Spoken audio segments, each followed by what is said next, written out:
유가 급등으로 휘발유차 비용이 전기차보다 3배 내지 6배나 비싸져 전기차와 하이브리드차 수요와 판매가 급증하고 있습니다.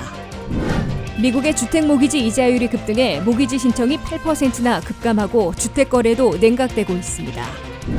팬데믹 기간 관대해진 티베 비율이 물가 상승과 인플레이션으로 다시 줄고 있습니다.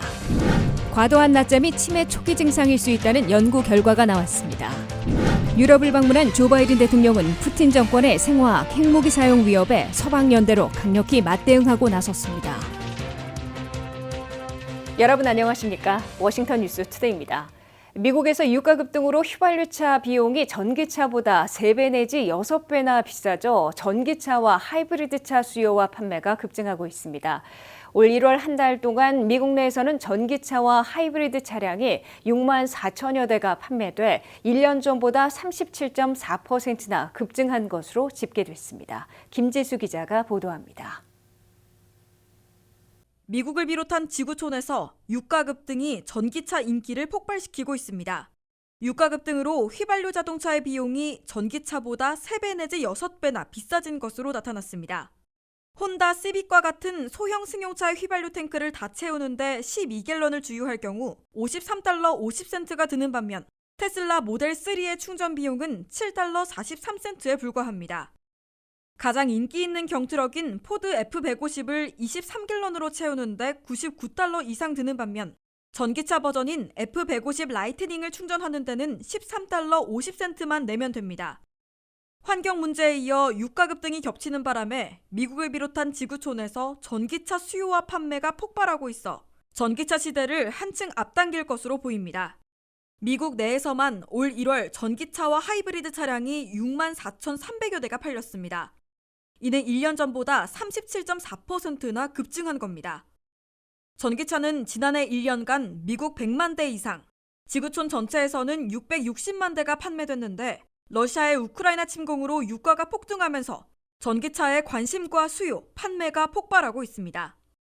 지구촌에서 2021년 한 해 판매된 전기차 420만 대, 하이브리드 240만 대 등 660만 대는 1년 만에 2배 급증한 겁니다. 전기차가 차지하고 있는 비율은 2020년에는 4.1%에 불과했으나 2021년에는 9%로 급등했습니다. 전기차 시장에선 테슬라가 아직 독보적인 선두를 달리고 있지만 소형 전기차 부분에서는 현대와 기아도 뛰어들었으며 포드 F150 라이트닝과 같은 경트럭, 그리고 SUV 전기차 등으로 다양하게 나오고 있습니다. 게다가 전기차의 핵심인 배터리 가격이 30%에서 40%나 저렴해져 전기차 가격도 낮아지고 있습니다. 현대차의 아이오닉5와 기아차의 EV6는 5만 달러에서 5만 2천 달러에 판매되고 있으며 주문한 후 비교적 빠른 9일 내지 14일 안에 받고 있습니다. 주별로는 친환경에다가 가장 비싼 휘발유 값을 보이고 있는 캘리포니아에서 전기차가 가장 많이 팔리고 있고 이어 뉴욕이 2위를 차지하고 있습니다. 이들 주에서는 고속 충전이 가능한 충전 주유소도 가장 많이 설치되고 있는 것으로 나타났습니다. 다만 전기차는 아직 휘발유차에 비해 가격이 높은 편이고 러시아의 우크라이나 침공으로 전기차 배터리 등에 필요한 핵심 광물인 리튬과 니켈 가격도 다시 급등하고 있습니다. 또 충전소가 부족하다는 점과 인기 차종의 경우 인도받는데 1년에서 2년이나 걸리는 등의 단점을 아직 해소하지 못하고 있습니다. WKTV 뉴스 김지수입니다. 미국의 주택 모기지 이자율이 급등해 5%에 근접하면서 모기지 신청이 8%나 급감하고 주택 판매도 냉각되고 있습니다. 30년 고정주택 모기지 이자율은 4.85%까지 치솟아 5% 돌파를 목전에 두고 있으며 주택 구입 모기지 신청은 한 주 만에 2%, 재용자 신청은 14%, 이를 합해 8%나 급감한 것으로 나타났습니다. 김윤미 기자가 보도합니다. 미국이 3년여 만에 기준금리를 인상하기 시작하면서 국채와 연동되는 주택 모기지 이자율도 급상승하고 있습니다. 주택 모기지 이자율 급등으로 모기지 신청은 물론 주택 판매마저 급감하고 있습니다. 연준이 기준금리 인상을 시작한 지난주 주택 모기지의 이자율은 30년 고정일 경우 4.27%에서 4.5%로 오른 데 이어 23일 현재 4.885%까지 급등했습니다. 전국 모기지은행협회에 따르면 주택 모기지 신청 건수는 한 주 만에 8.1% 감소했습니다. 주택 모기지의 절반을 넘는 주택 구입에 따른 모기지 신청 건수는 2% 소폭 줄어든 반면 재융자 신청 건수는 14%나 급감해 이를 합한 전체 모기지 신청 건수가 8% 하락한 것입니다. 지난해에 비하면 주택 구입 모기지 신청 건수는 12% 줄어든 것이고 재융자 신청 건수는 무려 54%나 급감한 것입니다. 10조 달러를 넘겨 가계부채의 대부분을 차지하고 있는 주택 모기지 전체에서 재융자가 차지하는 비율은 44.8%로 약간 줄어들었습니다. 미국의 모기지 이자율은 5% 돌파를 눈앞에 두고 올 연말에는 5.5%까지 오를 것으로 전문가들은 내다보고 있습니다. 모기지 이자율에 민감하게 반응해 주택 판매 또한 감소할 것으로 전문가들은 예상하고 있습니다. 전국 부동산인 협회 로렌스 윤 수석 분석가는 모기지 이자율이 4.5%로 올라갔을 때 주택 판매가 3% 하락했으며 앞으로 6% 내지 8%는 크게 떨어질 것이라고 내다봤습니다. 아직까지는 수요에 비해 공급이 부족한 주택시장 상황이 지속되고 있어 2008년 주택시장 붕괴와 같은 대재앙이 재발할 가능성은 그리 높지 않은 것으로 전문가들은 강조하고 있습니다. 미국의 주택시장에서는 내 집을 사려는 수요보다 팔려는 매물이 더 많아 주택가격을 상승시켜 왔는데 평균 주택가격은 올 1월에도 전년보다 19%나 인상된 바 있습니다. 그러나 일각에서는 오는 9월부터는 미국의 주택시장이 매물이 부족해 파는 사람이 우위에 있던 셀러스 마켓에서 사는 사람에게 유리해지는 바이어스 마켓으로 바뀌기 시작할 것이라는 전망도 나오고 있습니다. WKTV 뉴스 김윤미입니다. 팬데믹 초기 식당에서 팁을 많이 주는 것이 일종의 유행처럼 번지기도 했는데요. 이제는 물가 상승으로 부담을 느낀 소비자들이 팁의 비율을 줄이고 있다는 조사 결과가 나오고 있습니다. 온라인으로 음식을 주문하는 경우 팁의 비율이 가장 급격히 줄어들었는데요. 20%까지 팁을 주는 경우가 많았지만 현재는 주문 건당 1 내지 2달러로 다시 줄고 있는 것으로 나타났습니다. 팬데믹 기간 관대해진 팁의 비율이 인플레이션으로 다시 줄고 있습니다. 팬데믹 초기 미국민들은 더 많은 팁을 주기 시작했습니다. 정부의 현금 지원으로 저축액이 늘어난 데다 위기를 겪고 있는 식당 종업원들을 응원하기 위해서였습니다. 많은 경우 식사 금액의 30%까지 팁을 준다는 사람도 많았습니다. 온라인 결제 플랫폼 스퀘어에 따르면 2020년 2월 식당의 평균 팁은 19.73%에서 같은 해 4월 22.22%로 올랐습니다. 하지만 이제 물가 상승으로 팁의 비율이 낮아지고 있다는 통계가 나오고 있습니다. 월스트리트 저널은 인플레이션으로 미국민들의 실질 소득이 감소함에 따라 온라인 주문에서부터 팁의 비율이 줄고 있다고 보도했습니다. 보도에 따르면 온라인 주문 시에도 팁을 준다는 비율이 2021년 3월 85.7%에서 지난달 84.4%로 감소했다고 밝혔습니다. 온라인 주문 시에도 팁을 주는 문화는 팬데믹 기간 급증했습니다. 식당들이 문을 닫고 온라인 주문이 주류를 이루면서 현장에서 주던 팁을 온라인 주문에 대신 주게 된 것입니다.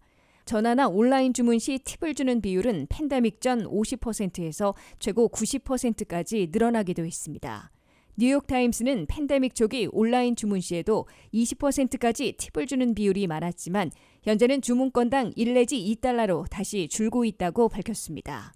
식당 영업이 정상화되며 현장에서 팁을 주는 경우가 늘어난 데다 물가 상승으로 소비를 줄이려는 추세가 반영된 것으로 신문은 해석했습니다.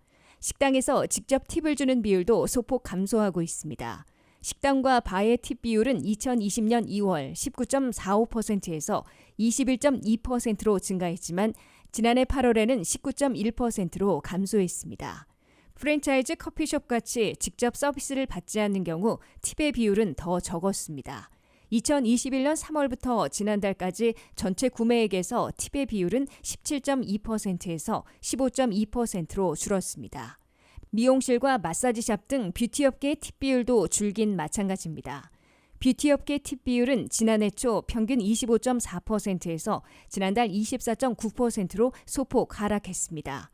결제 플랫폼 운영자들은 물가 상승으로 음식값과 서비스 비용 자체가 높아져 팁의 액수는 늘어나겠지만 비율은 오히려 줄어들 것으로 내다보고 있습니다. 지난주 미국의 서머타임이 시작되고 따뜻한 날씨까지 이어지면서 점심을 먹고 나른해져 졸음이 온다는 분들 계신데요. 수면 시간이나 계절이 바뀌면 낮에 잠이 오는 건 당연한 겁니다. 하지만 별다른 이유 없이 지나치게 낮잠이 늘었다면 치매 초기 증상일 수 있다는 연구 결과가 나왔습니다. 낮잠이 치매의 원인은 아니지만 치매에 걸리면 초기 증상으로 낮잠이 많아진다는 뜻인데요. 낮잠을 얼마나 자면 치매 초기 증상으로 의심할 수 있는지 알아봤습니다. 박남주 기자의 보도입니다. 과도한 낮잠이 치매 초기 증상일 수 있다는 연구 결과가 나왔습니다. 알츠하이머 앤 디멘시아 저널에 발표된 연구에 따르면 매일 낮잠을 1시간 이상 자는 노인들은 1시간 미만으로 자는 노인에 비해 알츠하이머에 걸린 확률이 40% 높게 나타났습니다.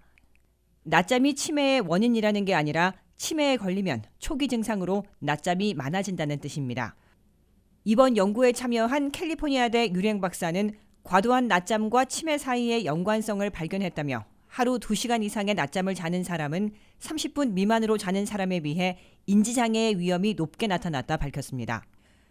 이번 연구는 74세에서 88세 사이의 노인 1,400명을 대상으로 14년간 수집한 데이터를 바탕으로 이루어졌습니다. 참가자들은 14년간 주기적으로 움직임을 추적하는 장치를 몸에 달고 생활했는데 오전 9시에서 오후 7시까지 장시간 움직임이 없으면 낮잠을 자는 것으로 봤습니다. 책을 읽거나 TV를 보고 있었을 수 있지만 낮잠과 구별하는 고유 알고리즘이 적용됐다는 게 연구원들의 설명입니다. 연구원들은 참가자들이 나이가 들면서 낮잠이 더 많아지는 것을 발견했습니다. 인지장애가 없는 참가자의 경우 낮잠이 평균 11분 늘어난 반면 경도 인지장애를 진단받은 참가자들은 평균 낮잠 시간이 24분으로 2배였습니다. 알츠하이머를 진단받은 사람들은 낮잠 시간이 평균 68분이나 됐습니다. 연구팀은 이전 연구에서 밤에 잠을 못 잔 것도 아닌데 이유 없이 낮잠이 지나치게 느는 것은 낮 시간 각성 상태를 유지해주는 뇌 부위의 기능을 방해하는 치매 원인 단백질이 쌓이기 때문으로 밝혔습니다. 낮잠 자체는 기억력 회복에 도움이 된다는 연구가 많습니다. 그렇다면 낮잠은 어느 정도가 적당할까요? 물론 오래 잔다고 좋은 건 아닙니다. 낮잠은 보통 20분에서 30분 사이가 적당합니다. 짧은 낮잠은 뇌를 안정적인 상태로 만들어 일의 능률을 올려줄 뿐만 아니라 밤에 숙면을 취하는 데도 도움을 준다는 게 전문가들의 의견입니다. WKTV 뉴스 박남주입니다.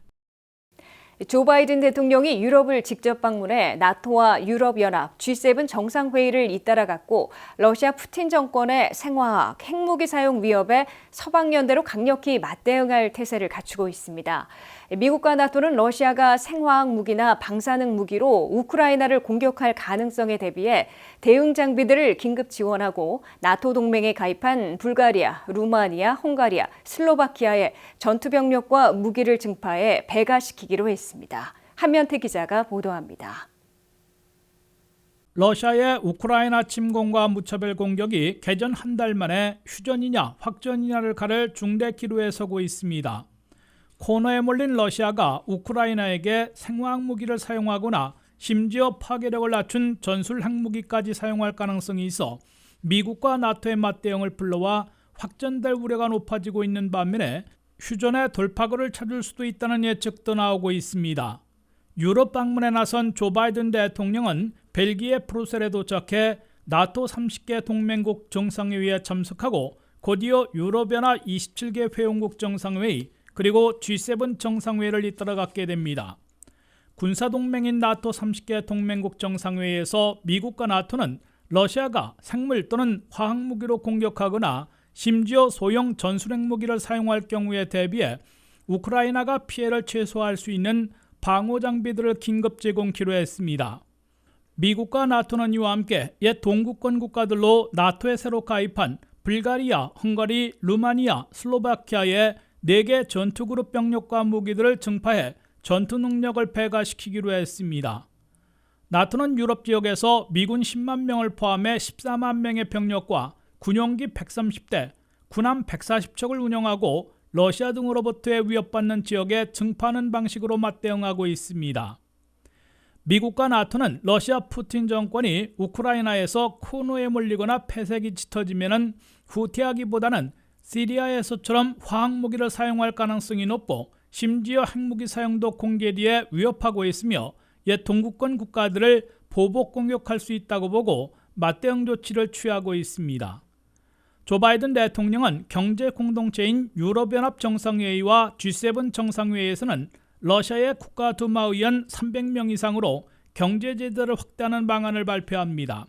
바이든 대통령은 이미 부과된 러시아에 대한 각종 경제 제재를 보다 확실하게 이행해 침략자, 전쟁 범죄자로 규정하고 있는 푸틴 러시아 대통령이 러시아 경제를 고립 또는 퇴출당하는 혹독한 대가를 치르도록 연대 압박해 나갈 것임을 다짐하게 됩니다. 만약 푸틴 러시아 대통령이 생화학 무기, 심지어 전술 핵무기까지 사용하거나 나토 동맹국을 한 곳이라도 공격한다면 조 바이든 대통령은 더 이상 확전 피하기 전략을 구사할 수 없게 돼 확전될 위험이 급속히 높아지게 됩니다. 다만 그 이전에 우크라이나가 나토 가입을 포기하고 중립국을 선언하는 대신에 러시아가 휴전과 철군하며 안전보장까지 약속하는 휴전안도 흘러나오고 있어 외교적 해법을 찾을지 예의주시되고 있습니다. WKTV 뉴스 한면택입니다.